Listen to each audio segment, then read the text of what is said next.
ما شاء الله ما شاء الله ما شاء الله ما شاء الله ما شاء الله ما شاء الله. Thanks de thanks habar Zainab thanks de. I miss you de I miss you I love you so much de. habar macaa ma santahay de. Success Naima. Waa successkii loo keenay maalintii ugu dambeysay ee imtixaanka ugu dambeysay iskuulka ee imtixaanka ay biri ay galayaan maanta ayaa loo keenay nimca say thanks habar Zainab. Thank you, Sarah. I love you.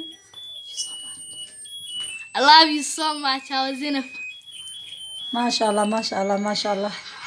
كم ورقة؟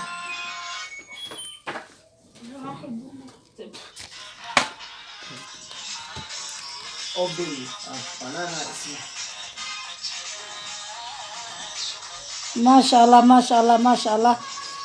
habarta ilaahay ku barakeeyo habarta ilaahay ku barakeeyo successkaas quruxda badan leh waxa uu keentay habarta Zainab Sheekh Saciid ayaa u keentay ma sha Allah Zainab baay macaan kuni ko jeer hambalyo thanks macaantooy samra habar guul baa idin rajeynaya insha Allah guul baa idin wada rajeynaya insha Allah.